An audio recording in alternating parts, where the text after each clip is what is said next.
Assalamualaikum warahmatullahi wabarakatuh. Saya Novelda dari tim Rombel 2C, jurusan Sejarah, Prodi Pendidikan Sejarah, Fakultas Ilmu Sosial, Universitas Negeri Semarang angkatan 2012, akan mempersembahkan hasil studi kajian peninggalan sejarah kami di objek wisata Gua Gajah.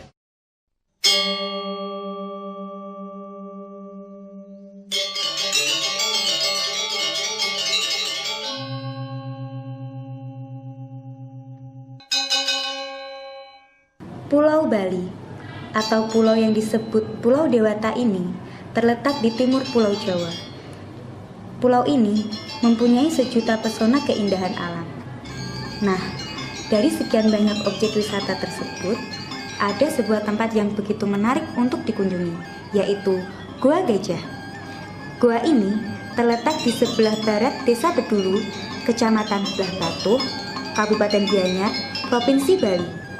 Untuk mencapai lokasi ini, diperlukan waktu sekitar 1 jam perjalanan dengan jarak sekitar 27 km dari Denpasar.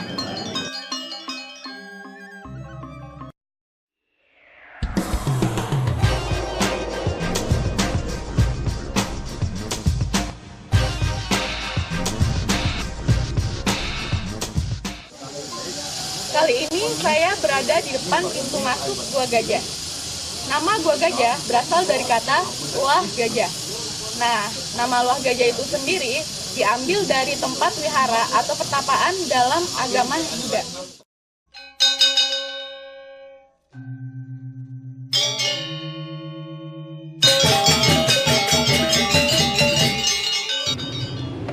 Nama Gua Gajah tersebut terdapat pada lontar negara Kertagama yang disusun oleh Empu Prapanca pada tahun 1365 Masehi. Kata Wa atau Loh memiliki arti sungai. Nah, dari kata tersebut dapat dipahami bahwa Luah Gajah adalah pertapaan yang terletak di Sungai Gajah atau di air gajah. Dalam prasasti tahun 1103 Saka yang dikeluarkan oleh Raja Jayapangus, disebutkan bahwa air gajah adalah pertapaan bagi pendeta Siwa. Gua Gajah sendiri dibangun pada abad ke-11 Masehi pada masa pemerintahan Raja Sri Astasura Ratna Bumi Banten. Gua ini pernah dijadikan sebagai tempat pertapaan yang dibuktikan dengan adanya curug-curug yang ada di dalam gua. Gua Gajah sempat tertimbun tanah dan ditemukan kembali pada tahun 1923 oleh sarjana Belanda yaitu Profesor Goris dan Etting. Berdasarkan peninggalan arkeologi dan atas dasar hasil ekskavasi yang diadakan pada tahun 1955, selain Gua Gajah itu sendiri, ditemukan lagi kolam pertitaan dengan 7 patung Widyadari yang sedang memegang kendi air suci. Namun, hanya 6 patung saja yang berada di lokasi tersebut karena 1 patung telah dipindahkan ke lokasi lain akibat gempa beberapa tahun yang lalu. 6 patung ini merupakan simbol dari 7 sungai di India yang merupakan tempat kelahiran agama Hindu dan Buddha. Itu tadi mengenai sejarah dari Gua Gajah. Sekarang kita akan mengkaji mengenai aspek Hindu dan Buddha yang ada di Gua Gajah.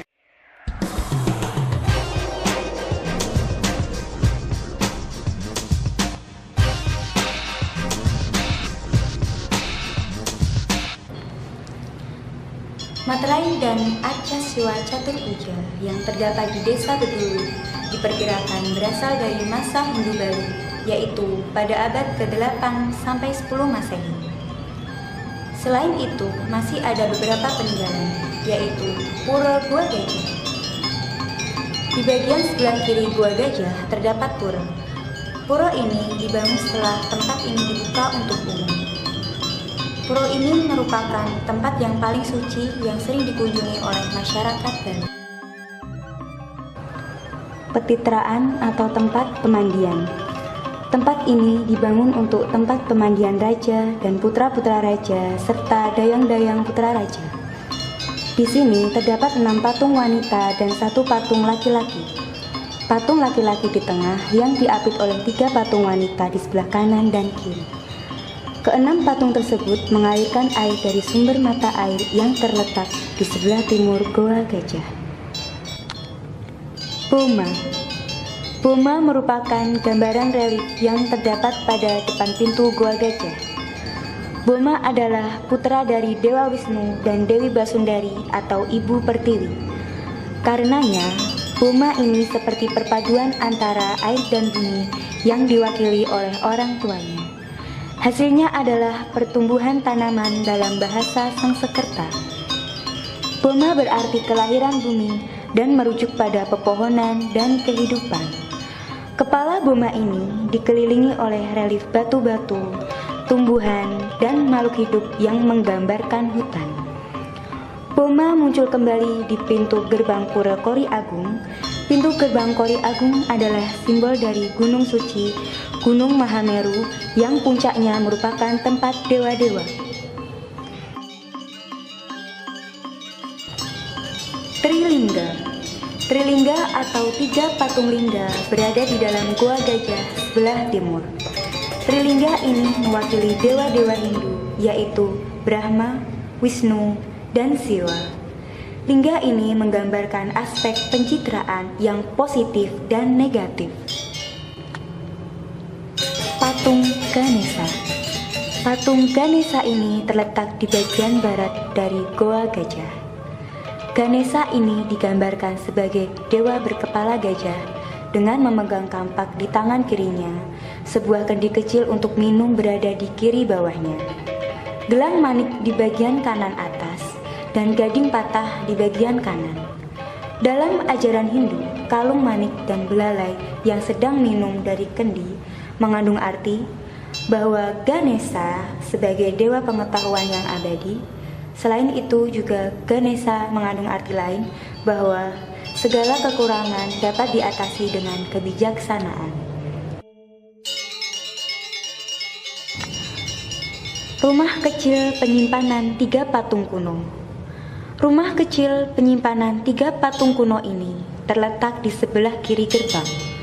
Ketiga patung ini terdiri dari Ganesha, makhluk tingkat rendah, dan Dewi Hariti. Dalam mitologi Hindu, Dewi Hariti adalah dewi kesuburan. Karenanya, ia ditujukan dengan banyak anak.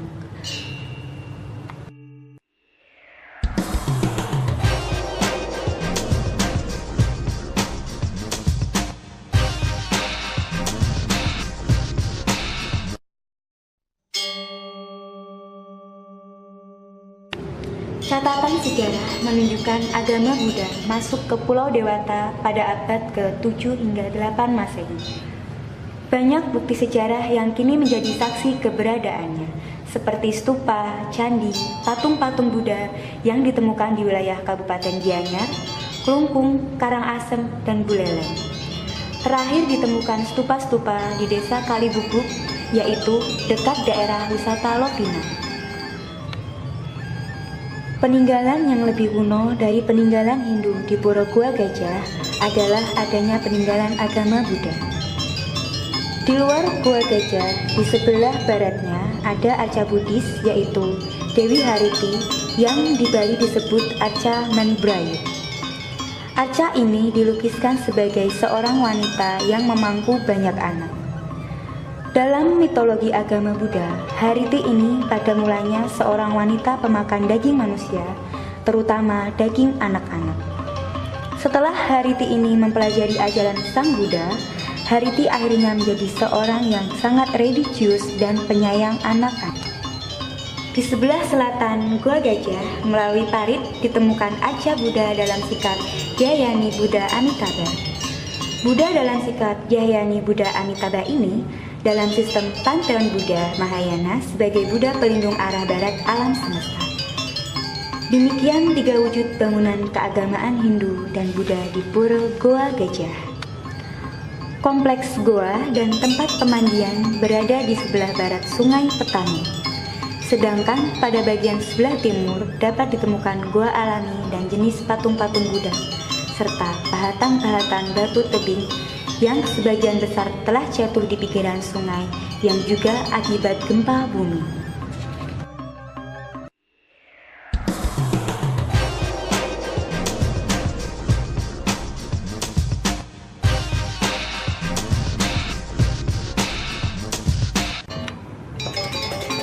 Berdasarkan uraian mengenai sejarah Goa Gajah, kebudayaan Hindu dan Buddha yang berkembang dan hidup bersama dalam suatu masa, yaitu sejak masa Raja Udayana, terdapat suatu fenomena mengagumkan.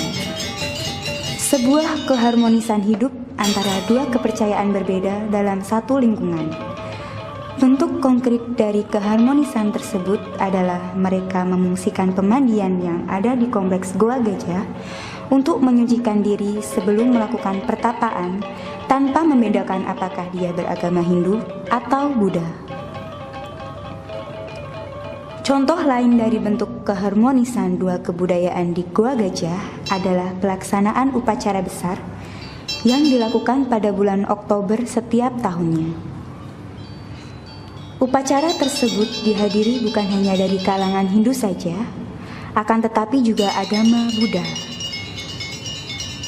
Serta sebuah patung penyayang anak-anak yang digambarkan dengan seorang wanita yang dikelilingi oleh beberapa anak, terletak di luar gua sebelah kiri, tepatnya bersebelahan dengan patung Ganesha. Patung Dewi Penyayang anak-anak tersebut dalam Buddha disebut Dewi Hariti, sedangkan dalam Hindu disebut Membrayut.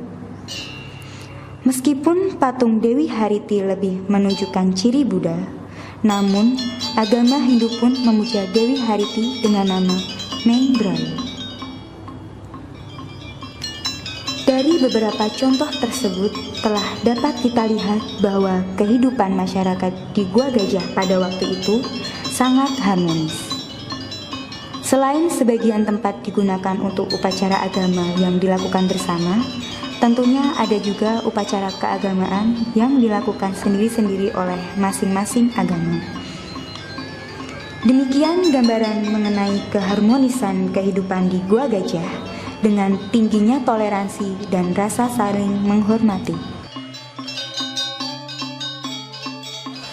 Nilai yang dapat kita petik dari kajian ini adalah kita sebagai bangsa yang beraneka ragam suku, ras, maupun agama harusnya dapat menjadi bangsa yang besar dengan keanekaragaman sebagai pemersatu, bukan sebaliknya. Nah, belajar sejarah menarik bukan? Sekian dan wassalam.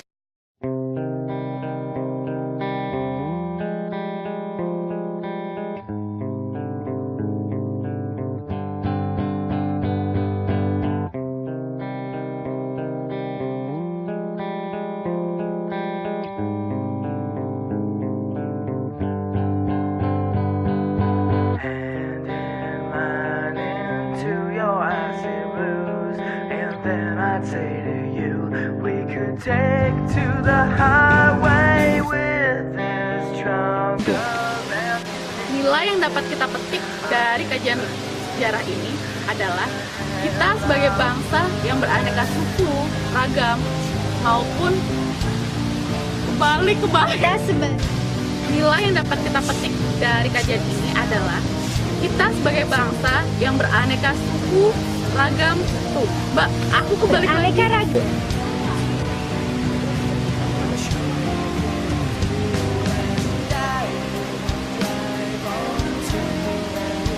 Nah, kurang ya?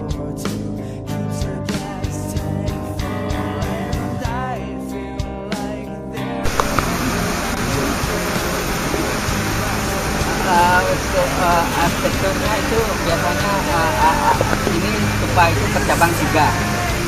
Itu pengaruh Buddha.